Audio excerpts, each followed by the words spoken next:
তারপর আমাদের সেকেন্ড রাউন্ডের ম্যাচ পড়ে আর আমরা টসে জিতে ফিল্ডিং করার সিদ্ধান্ত নিই। একে একে আমরা সবাই মাঠে নেমে পড়ি ফিল্ডিং করার জন্য। হানিফ ভাই প্রথম ওভার বল শুরু করে ও খুব সুন্দর বল করে। তারপরে বলিংয়ের পালা আসে আমার, আর আমি প্রথম ম্যাচে একটা মেডেন ওভার দিই।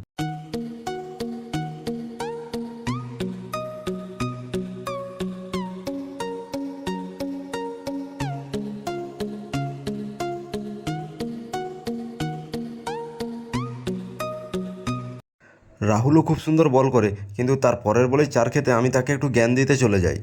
তারপর আমাদের ব্যাটিংয়ের পালা আসে, তারা 41 রানের টার্গেট দিয়েছিল, যেটা আমাদের দুটো ওপেনারই তুলে নেয়। তারপর ম্যাচ শেষে আমরা একটু রেস্ট করতে চলে যাই, কারণ আমি বাদে সবারই রাত জাগা আছে, এদের অবস্থা দেখেই বুঝতে পারছো। তারপর শুরু হয় আমাদের থার্ড ম্যাচ, আর আগের ম্যাচের মতনই সব কিছু আমাদের সেমই চলছিল রুটিন, কারণ আমরা টসে জিতে আবারও বল নিয়েছিলাম। হানিফ ম্যাচের শুরুটা খুব দুর্দান্ত করে। তারপরে আসে আমার পালা, আর আমি প্রথম বলেই 4 খেয়ে যাই এই ম্যাচে।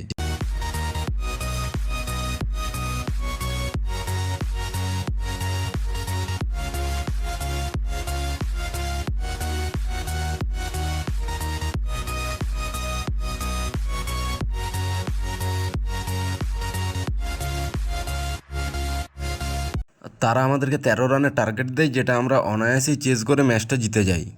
তারপর শুরু হয় আমাদের সেমিফাইনাল, আর প্রতিটা ম্যাচেই আমরা টসে জিতে ফিল্ডিং করি। আর আমাদের বোলাররা খুব সুন্দর বল করে, ওরাকে 3 ওভারে আমরা 22 রানের মধ্যে বেঁধে দিই, আর ওরা 3 ওভারে আমাদেরকে 23 রানের টার্গেট দেয়। আর ব্যাটিংয়ের সময় আদর্শ থেকেই মানুষ মারা বলটা করা হয়। তারপর আদর্শ একটা সুন্দর 4 মেরে আমাদেরকে ম্যাচটা জিতিয়ে দেয় এবং আমরা ফাইনালে প্রবেশ করি। তারপর শুরু হয় আমাদের ফাইনাল খেলা, আর ফাইনাল খেলা আমাদের পড়ে টুম্পাবতী টিমের সাথে।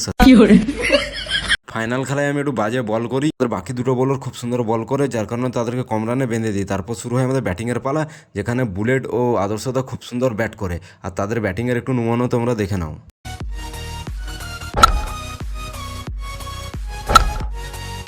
তারপর এই শটটার মাধ্যমে আমরা ফাইনাল ম্যাচ জিতে যাই এবং এই টুর্নামেন্টের চ্যাম্পিয়ন হয়ে যাই। আর আদর্শতা দারুণ ব্যাট করে ফাইনাল ম্যাচে, যার কারণে আমরা অনায়াসেই ফাইনাল ম্যাচটা জিতে যাই। তারপর ট্রফি নিয়ে আমরা একটু কোল্ড ড্রিঙ্কস পার্টি করি। আর সত্যি কথা বলতে আমরা এই নর্মাল টিম নিয়ে যে চ্যাম্পিয়ন হয়ে যাব আমরা নিজেরাও ভাবতে পারিনি। টিম দুর্দান্ত খেলে, বিশেষ করে আদর্শতা যে ম্যান অফ দ্য টুর্নামেন্ট হয়। তারপর আসে ফটো সেশনের পালা, সবাই আমরা একটু হালকা কেদ মারি, আমি একটু বেশি কেদ মারি। আর তোমরা জানিও যে ব্লগটা আমার কেমন লাগলো, যদি ভালো লেগে থাকে তাহলে কমেন্ট, শেয়ার ও ফলো করে দিও। আর দেখা হচ্ছে নেক্সট ব্লগে। টাটা।